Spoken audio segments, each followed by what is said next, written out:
สบายดีน้องๆและหมู่เพื่อนทุกคนเนาะมื้อนี้พวกเราจะมาเรียนต่อใน EP ที่3เกี่ยวกับคำศัพท์ง่ายๆบวกกับประโยคสั้นๆเรียนง่ายเข้าใจไวเนาะโอเคเพื่อบ่ให้เสียเวลาพวกเราไปเรียนนำกันเลยโอเคเฮามาเบิ่งคำที่71เนาะคำที่71จั่วจั่วแปลว่านางตัวอย่าง我们坐在教室里上课我们坐在教室里上课พวกเรานั่งเรียนอยู่ในห้องเรียนคำที่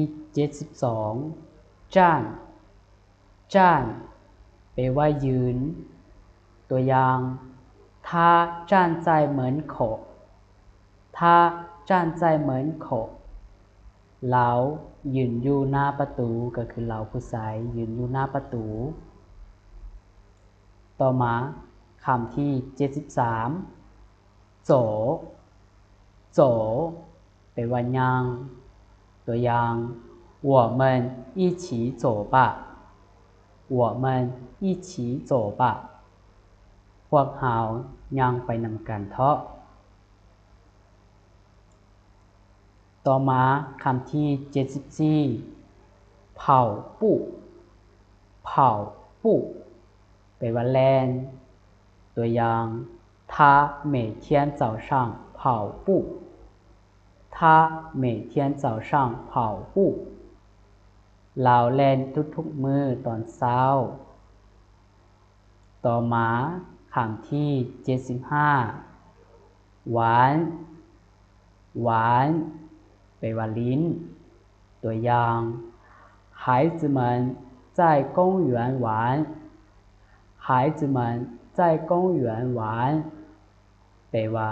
พวกเด็กน้อยลิ้นอยู่ที่สวนสาธารณะต่อมาคำที่76打电话打电话โทรศัพท์ตัวอย่าง我给妈妈打电话我给妈妈打电话แปลว่าค่อยโทรศัพท์หาแม่ต่อมาคำที่77เติงเติงแปลว่าท่าตัวอย่าง请等我一下请等我一下แปลว่ากรุณาถ้าคอยแป๊บนึงหรือว่าถ้าคอยบึกนึงคำต่อมาคำที่78เนาะคำที่78เวิ้นเวิ้นแปลว่าถามตัวอย่าง请问这里是哪里请问这里是哪里ขอถามแด่บ่อนนี้แม่นบ่อนใดหรือว่าที่นี่แม่นบ่อนใดต่อมาคำที่79คุยตาคุยตาแปลว่าตอบตัวอย่าง请回答我的问题请回答我的问题กรุณาตอบคำถามของข้อย问题เป็นคำถามต่อมาคำที่80认识认识แปลว่ารู้จักตัวอย่าง我认识他我认识他แปลว่าค่อยรู้จักหลาวต่อมาคำที่81喜欢喜欢แปลว่ามักตัวอย่าง我喜欢吃苹果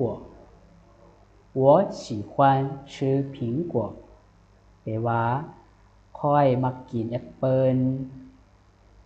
ต่อมาคำที่82อ้ายอ้ายแปลว่าฮักตัวอย่าง我爱我的家人我爱我的家人แปลว่าค่อยหักครอบครัวของค่อยต่อมาคำที่83เฉียงเฉียงแปลว่าคิดฮอดตัวอย่าง我想你了我想你了ค่อยคิดฮอดเจ้าแปลว่าค่อยคิดฮอดเจ้าแล้วต่อมาคำที่84知道知道แปลว่าฮู้ตัวอย่าง我知道这个地方我知道这个地方แปลว่าค่อยฮู้จักสถานที่นี้ต่อมาคำที่85ต้าต้าแปลว่าใหญ่ตัวอย่าง这是一只大狗这是一只大狗แปลว่านี่แม่นหมาใหญ่ตัวหนึ่งต่อมาคำที่86เฉาเฉาแปลว่าน้อยตัวอย่าง这本书很小这本书很小แปลว่าเปิ้มหัวนี้น้อยหลายต่อมาคำที่87ตัวหลายตัวอย่าง商店里有很多人商店里有很多人แปลว่าในห้างค้ามีคนหลายต่อมาคำที่88สาวสาวแปลว่าน้อยตัวอย่าง我家的人很少我家的人很少แปลว่าคนในครอบครัวของค่อยน้อยหลายต่อมาคำที่89เกาเกาแปลว่าสูงตัวอย่าง他比我高他比我高แปลว่าเราสูงกว่าค่อยต่อมาคำที่90อายอายแปลว่าเตี้ยตัวอย่าง妹妹很矮妹妹很矮แปลว่าน้องสาวเตี้ยหลายต่อมาคำที่91ช้างช้างแปลว่าเหงาตัวอย่าง这条路很长这条路很长แปลว่าถนนเส้นนี้ยาวหลายต่อมาคำที่92ต่วนต่วนแปลว่าสั้นตัวอย่าง这支笔很短这支笔很短แปลว่าปิกการนี้สั้นหลายต่อมาคำที่93ควายควายแปลว่าหวายตัวอย่าง他跑得很快他跑得很快แปลว่าลาวแล่นได้ไวหลายต่อมาคำที่94มั่นมั่นแปลว่าซ่าตัวอย่าง请慢一点请慢一点กรุณาซ่าน้อยหนึ่งต่อมาคำที่95หาวหาวแปลว่าดีตัวอย่าง这个电影很好看这个电影很好看แปลว่าหนังเรื่องนี้ม่วนหลายเฮาข้านแปลว่าม่วนต่อมาคำที่96ควายควายแปลว่าบ่ดีหรือว่าเพตัวอย่าง这台电脑坏了这台电脑坏了แปลว่า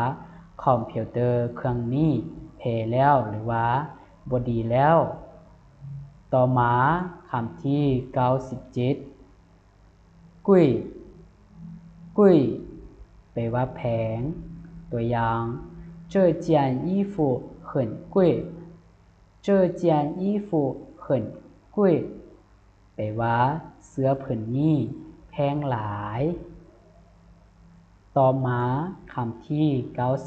98便宜便宜ราคาถูกตัวอย่าง这家店的东西很便宜这家店的东西很便宜แปลว่าเครื่องหั่นนี้ราคาถูกหลายต่อมาคำที่99เหลิงเหลิงแปลว่าหนาวตัวอย่าง今天很冷今天很冷มื้อนี้หนาวหลายต่อมาคำที่100เร่อเร่อแปลว่าร้อนตัวอย่าง夏天很热夏天很热แปลว่าฤดูร้อนร้อนหลาย